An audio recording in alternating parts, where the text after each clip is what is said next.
शुभ प्रभात विद्यार्थियों। तो कोई भी वैद्यकीय सुभाषित साहित्यम का श्लोक आपके सामने सप्रसंग अथवा संदर्भ सहित व्याख्या करने के लिए आ जाए तो उसके संदर्भ के अंतर्गत आपको इस पुस्तक का नाम और पुस्तक के जो भी संकलनकर्ता एवं व्याख्याकार हैं आयुर्वेदाचार्य डॉक्टर भास्कर गोविंद घाणेकर, उनका नाम और अध्याय का नाम लिखना हो। वैद्यकीय सुभाषित साहित्यम के 8 अध्याय हो चुके हैं और अब हम आगे क्रमशः करते हैं। 9वां अध्याय है अंतर्बाह्य शौच विज्ञानियम अध्यायम, अर्थात भीतर की और बाहर की दोनों ही प्रकार की शुद्धता का विज्ञान। तो किसी भी श्लोक का जब हम संदर्भ लिखेंगे तो इसी तरह से लिखेंगे कि प्रस्तुत श्लोक वैद्यकीय सुभाषित साहित्यम के 9वें अध्याय अंतर्बाह्य शौच विज्ञानियम अध्याय से अवतरित है, जिसके कि संकलनकर्ता एवं व्याख्याकार डॉक्टर भास्कर गोविंद घाणेकर जी हैं। पहला श्लोक है अहिंसा सत्यम अस्तेयम शौचम इंद्रिय निग्रह दानम दमो दया शांति सर्वेषां धर्म साधनम। पवित्रता को, शुद्धता को, स्वच्छता को धर्म का साधन कहा गया है। कहने का भाव ये है कि शुद्धता के साथ रहना भी धर्म प्राप्ति का साधन है। धर्म प्राप्ति के निम्नलिखित साधनों में से शुद्धता एक अन्य साधन है, जिससे कि हम अर्थात धर्म हमारा कहता है कि हम पवित्रता और शुचिता के साथ रहें। अहिंसा अर्थात किसी के साथ हिंसा न करना मन से और वाणी से तथा कर्म से, मनसा वाचा कर्मणा। सत्यम और सत्य बोलना, सत्य का अभिप्राय है कि जो जिस तरह की बात है या वस्तु है या विषय है उसे वैसा का वैसा ही बोलना, अर्थात उसके भाव और उसके जो अंदाज है उसमें भी कोई परिवर्तन न आए। अनेक बार शब्द तो वही रहते हैं किंतु उसका जो अंदाज और जो संकेत होता है वो बदल जाता है, जिससे कि वह असत्य ही कहा जाएगा। अस्तेय अस्तेय अर्थात आवश्यकता से अधिक वस्तुओं का संग्रह न करना। कहने का भाव यह है कि अति संग्रह से बचना। शौच और शुद्धता यानी कि मन की, आत्मा की, शरीर की और अपने आसपास के वातावरण की, सभी की, घर की इत्यादि की शुद्धता, ये भी या स्वच्छता। इसलिए तो हमारे यहाँ जब भी धार्मिक क्रिया होती है तो पहले हम भूमि को, घर को अच्छी प्रकार से लीप कर, धोकर किसी भी तरह से पवित्र करते हैं। इंद्रिय निग्रह अपनी इंद्रियों पर नियंत्रण करना, संयम में रहना, अपनी इंद्रियों पर या अपने इमोशंस पर कंट्रोल रखना। दान देना अर्थात दान देने का तात्पर्य नहीं है कि हर कोई दान देगा। दान से तात्पर्य है कि जो वस्तु आपके पास है, जो कुछ भी आपके पास है और इतना प्रचुर है कि आप किसी और को भी दे सकते हैं तो दीजिए, चाहे वो धन हो, ज्ञान हो या अन्य कोई भी ऐसी सहायक वस्तु हो जिससे कि आप किसी की सहायता कर सको। और दान से तात्पर्य है कि योग्य व्यक्ति को ही दान दिया जाता है, क्योंकि योग्य वो माना जाता है या तो जिस वस्तु को आप उसे दे रहे हो वो उसके योग्य हो, अथवा वह कोई ज़रूरतमंद हो या उसके पास उस चीज़ का अभाव हो। इसीलिए अज्ञानी को ज्ञान देना, निर्धन को धन देना, अथवा यजनकर्ता जो भी हमारे कल्याण के लिए यज्ञ हवन आदि करते हैं उनको दान देना। दम से तात्पर्य है यहाँ पर अपने बुरे भावों का दमन कर लेना। जो भी हमारे भीतर काम, क्रोध, मद, मोह, ईर्ष्या, लोभ इस तरह के भाव आते हैं उनका दमन करना। दया करना, प्राणी मात्र पर दया करना। यहाँ जियो और जीने दो की परिकल्पना जो है वो दया से ही संबंधित है। और शांति अर्थात क्षमा करना। क्षमा करने के भी बहुत सारे प्रकार बताए गए हैं कि मूर्ख को अथवा रोगी को, पश्चाताप करने वाले को, इस तरह से या किसी भी तरह से जो दुर्बल हो, किसी स्थिति में अत्यधिक दुर्बल हो, शारीरिक रूप से विकलांग हो, इस तरह की स्थिति में यदि किसी से जानबूझकर या अनजाने में कोई भूल होती है तो उसे क्षमा कर देना चाहिए।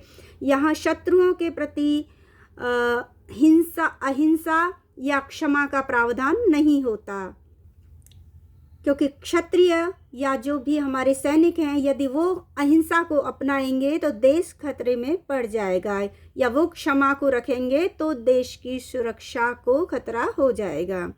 तो इस प्रकार ये सभी जो हैं वो सर्वेषां धर्म साधनम, ये सभी प्रकार के सभी लोगों के लिए धर्म प्राप्ति के साधन हैं, सर्वेषां सभी के।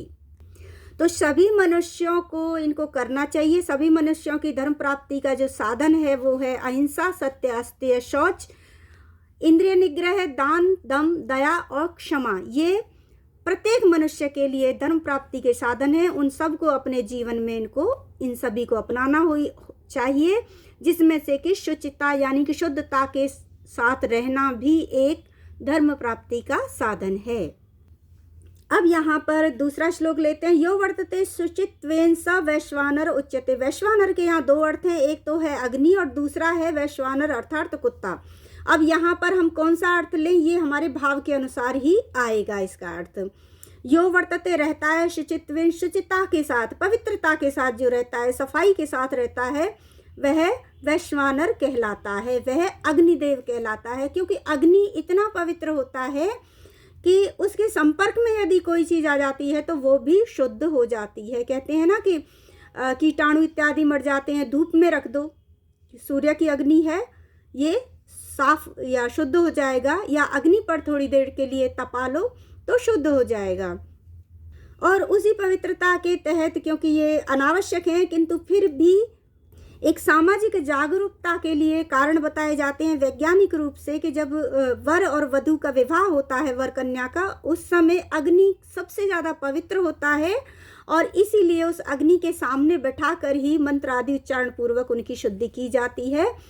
क्योंकि अग्नि के फेरे लेने के बाद हमेशा के लिए यदि वो पहले से कुछ भी थोड़ी सी उनके हृदय, मन या किसी भी प्रकार से अगर थोड़ी सी भी अशुद्धता या मलिनता होगी तो वह उस अग्नि के सामने दोनों ही पूरी तरह से पवित्र हो जाते हैं, और इसीलिए अग्नि को सबसे अधिक पवित्र माना गया है। तो कहने का भाव क्या हुआ कि इस तरह के पवित्र आदमी के साथ यदि आप बैठते हो तो आप भी पवित्र हो जाओगे। जो कोई भी शुद्धता या पवित्रता के साथ रहता है वह साक्षात अग्निदेव कहा जाता है, वह अग्निदेव है। क्योंकि यदि जैसे आप यदि किसी ब्राह्मण या किसी ज्ञानी महात्मा के पास बैठिए तो आप स्वयं भी उसके संपर्क में आकर वही महात्मा वाले हो जाएंगे, भगवान के भक्त हो जाएंगे, या उच्च विचार वालों के संपर्क में रहोगे तो आप भी एक शांत और उच्च विचारों के व्यक्ति हो जाओगे। क्योंकि यही प्रभाव होता है कि अग्नि में तपकर आप पवित्र हो जाते हो। उसी तरह से एक पवित्र व्यक्ति भी अग्नि की तरह होता है, जिसके संपर्क में जाने से आप भी पवित्र होने लग जाओगे। ज्ञानी के पास बैठोगे तो ज्ञानी हो जाओगे। इसके अतिरिक्त यदि आप की मित्रता या आपका बैठना उठना किसी अपवित्र व्यक्ति के साथ है, किसी क्रोधी के साथ है, किसी घमंडी के साथ है, या किसी भी तरह के गलत व्यक्ति के साथ है, व्यभिचारी के साथ है, किसी शराबी के साथ है, तो आप भी धीरे धीरे उसके संपर्क में आकर के उसी से प्रभावित हो जाएंगे। और क्योंकि यो वर्तते अशुचित्वेन स वैश्वानर उच्यते, जो रहता है अशुद्धता के साथ, यहाँ केवल अ लग गया है, यहाँ पवित्रता या शुद्धता के साथ, अशुद्धता के साथ वह वैश्वानर यानी कि कुत्ता कहलाता है। और अभी कहो कि कुत्ते तो बहुत शुद्धता के साथ होते हैं, लेकिन ये वो कुत्ते होते हैं जो घरों में पाले जाते हैं, जिनका कि संस्कार कर दिया जाता है।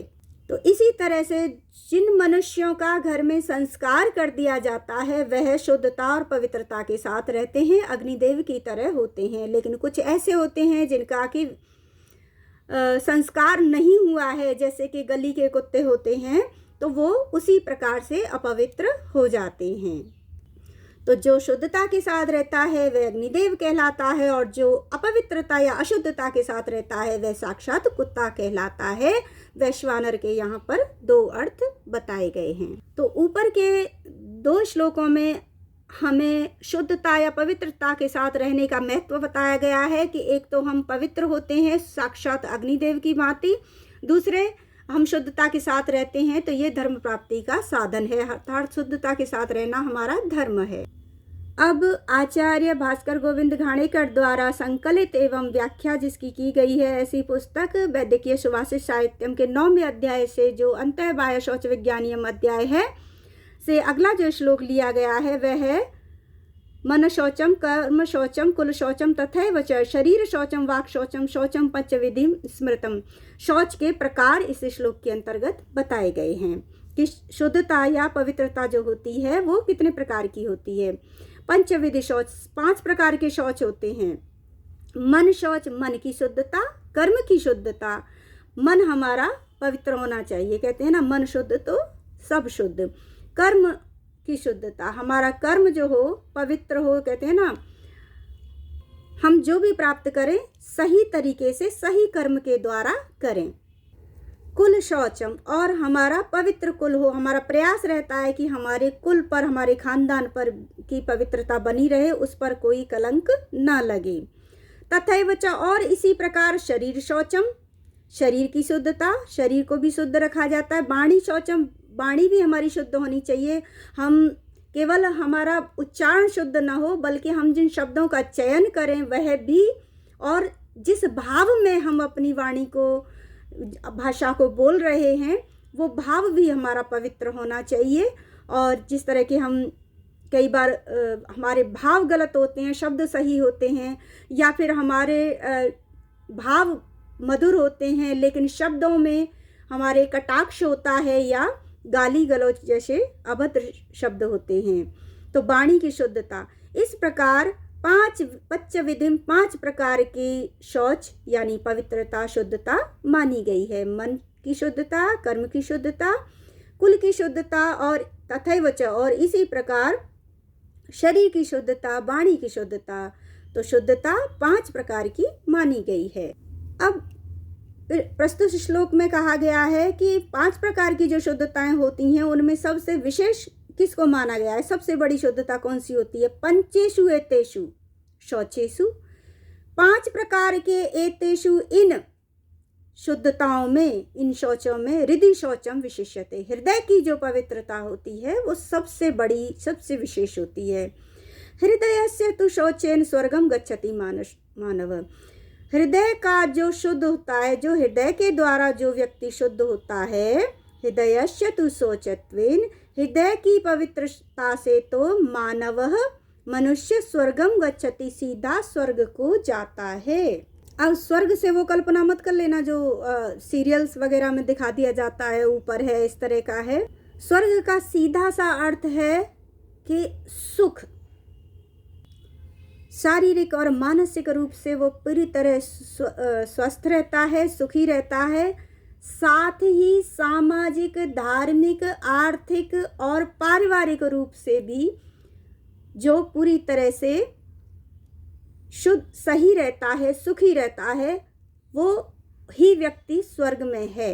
उसके लिए मृत्यु की आवश्यकता नहीं है, क्योंकि स्वर्ग में जाने वाले की कभी मृत्यु नहीं होती है। तो इसीलिए कहा है कि जो जिसका हृदय पवित्र है वही व्यक्ति स्वर्ग में जाता है। तो 5 प्रकार के जो शौच हैं, जो शुद्धताएं हैं, उनमें हृदय शौचम विशिष्यते, हृदय की जो स्वच्छता है वो सबसे विशेष है। आगे संदर्भ तो आपको वही लिखना है प्रसंग के अंतर्गत। फिर ये आ जाता है कि प्रस्तुत श्लोक में बताया गया है कि जो 5 प्रकार के शौच यानी शुद्धताएं बताई गई हैं वो मुख्य, उनको हम 2 भागों में बांट सकते हैं। शौचम तो द्विविधम प्रोक्तम, इस प्रकार जो पवित्रता, शुद्धताएं हैं वो 2 प्रकार की कही गई हैं, और वो कैसी होगी उन 5 के आधार पे आप देख लीजिए। बाह्यम, अभ्यंतरम तथा, एक तो बाहरी शुद्धता, दूसरी अभ्यंतरम भीतरी शुद्धता। तो ये भीतरी, बाहरी तो आप समझ ही रहे हो, लौकिक हो जाती हैं, जो भी दृश्यमान है, और अभ्यंतरम जो दृश्यमान नहीं है लेकिन अनुभव की जाती है, आत्मा की, मन की। और इनके तरीके भी बताए जाएंगे कि किस चीज को हम किससे शुद्ध कर सकते हैं। तो मृत जलाभ्याम स्मृतम बाह्यम, मृत अर्थात मृदा यानी मिट्टी से, और जलाभ्याम और जल के द्वारा, मिट्टी और जल के द्वारा जो शुद्धता की जाती है, स्मृतम बाह्यम, उसे माना गया है बाहरी शुद्धता। मिट्टी और जल के द्वारा बाहरी शुद्धता मानी गई है। मन शुद्धि तथा अंतरम, और मन की जो शुद्धता होती है उसे हम भीतरी शुद्धता कहते हैं। अब अभी तो वॉशिंग पाउडर, साबुन इत्यादि होते हैं। किसी समय में एक प्रकार की मिट्टी होती थी जिससे कि हम अंगों का भी लेपन इत्यादि कर देते थे, और जैसे चंदन वगैरह भी होता है, और एक प्रकार की मिट्टी भी होती है। साथ ही किसी समय घर भी इस तरह के नहीं होते थे, उनको भी जब हम पवित्र करते थे तो गोमय और मिट्टी इत्यादि को मिला करके उससे लीपते थे। आगे 6वें पर आ जाइए। ज्ञानम तपो अग्नि आहारो मृत मनो वायु पांजनम वायु कर्म अर्क कालौ च शुद्धे कर्तृणी देहिनाम। तो प्रस्तुत श्लोक में लोगों के लिए शुद्धता के साधन बताए गए हैं कि शुद्धि किस किस प्रकार से हो सकती है। देहिनाम अर्थात देहधारी यानी कि मनुष्यों के लिए। शुद्धि कर्तनी, शुद्धि करने के जो साधन होते हैं वो क्या क्या होते हैं। ज्ञानम, ज्ञान, ज्ञान के द्वारा आपके अज्ञान की, आपके मन की शुद्धता हो सकती है। तप, तप के द्वारा आपके जो भी कर्म हैं, जो भी आपने अधर्म किए हैं, पाप किए हैं, उनकी शुद्धता हो सकती है। अग्नि, अग्नि के द्वारा भोजन की, शरीर की इत्यादि की शुद्धता हो जाती है। आहारों और खाने, भोजन के द्वारा जो हम सही भोजन लेते हैं उससे हमारे रोगों से मुक्ति होती है, हमारा शरीर शुद्ध होता है भीतरी रूप से।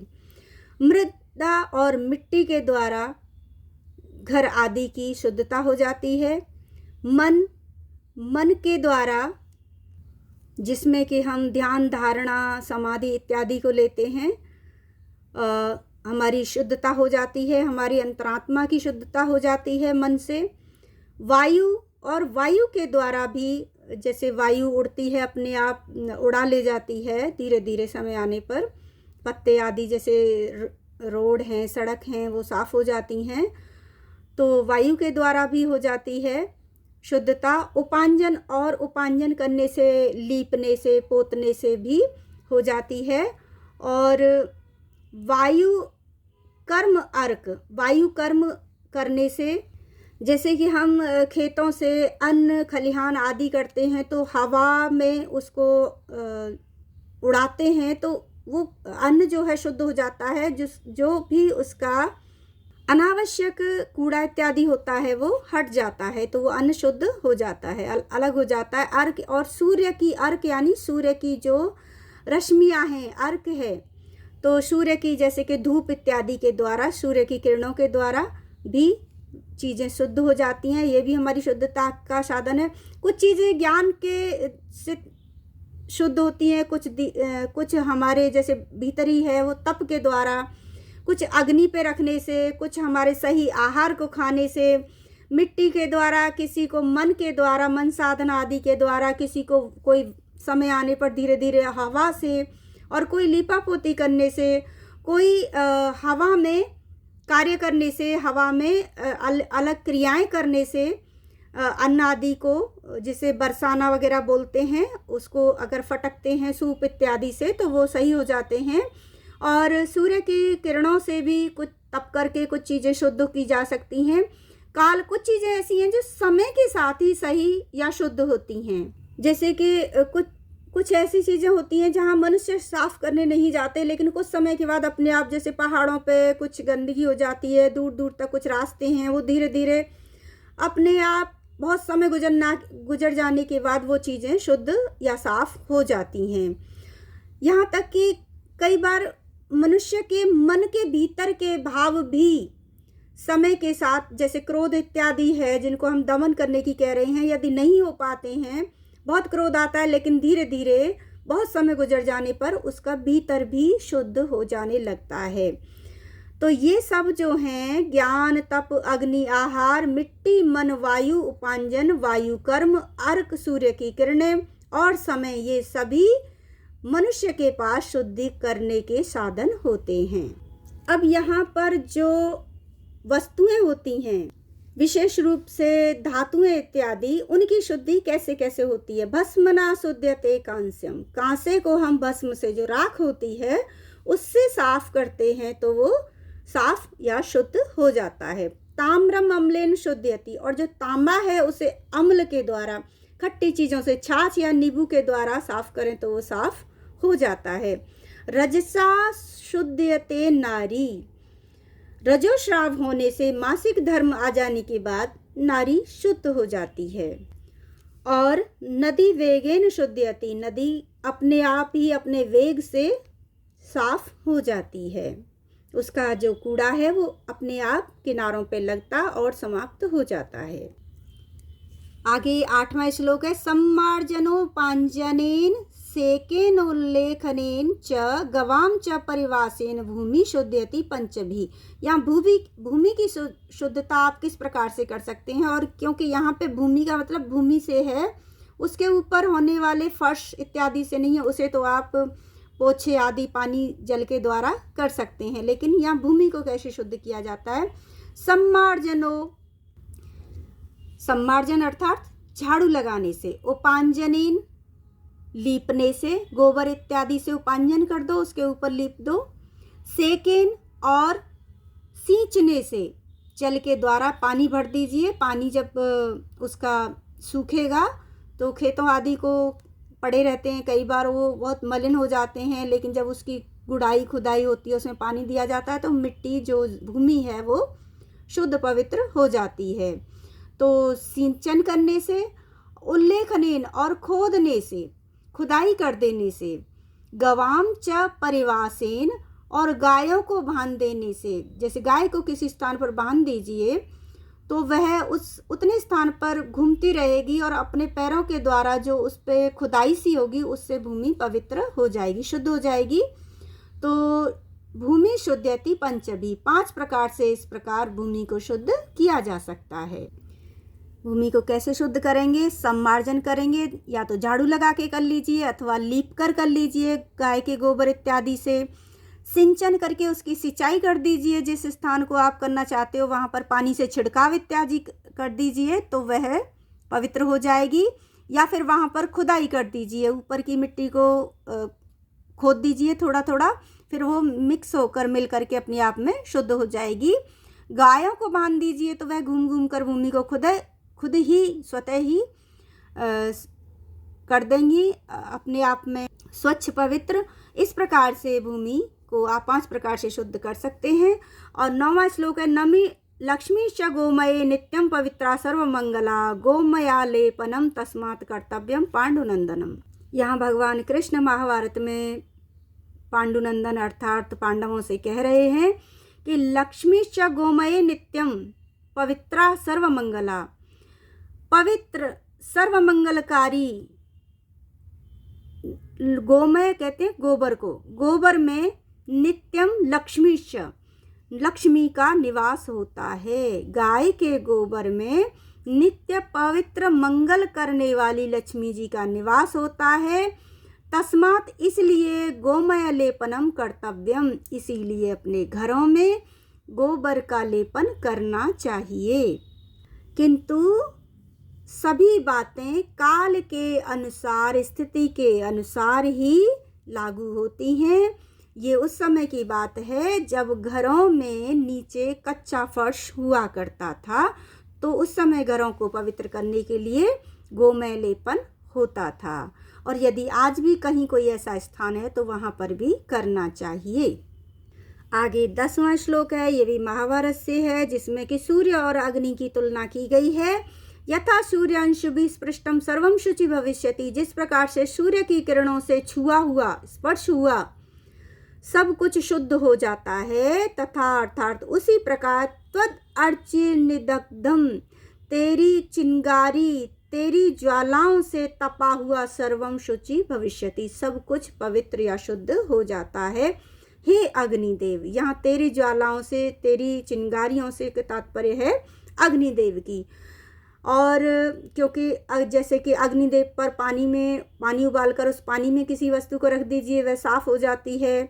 इसी तरह से हम जो भी शल्यकर्म इत्यादि जो भी डॉक्टरों के किसी समय अभी तो इस तरह के होते हैं कि वन टाइम यूज़ किया और दूसरा ले लिया गया, अन्यथा पहले जो उपकरण होते थे शल्यकर्म इत्यादि करने के, चिकित्सा के, उन सब को, इंजेक्शंस को, इस तरह की चीज़ों को पानी में, या जो भी नाइफ वगैरह इस तरह की चीज़ें यूज़ होती थी, उन सब को उबलते हुए पानी में डाल के पवित्र किया जाता था। अथवा कुछ चीज़ें ऐसी भी होती हैं जिन्हें सीधे अग्नि पे तपा के पवित्र कर लिया जाता है।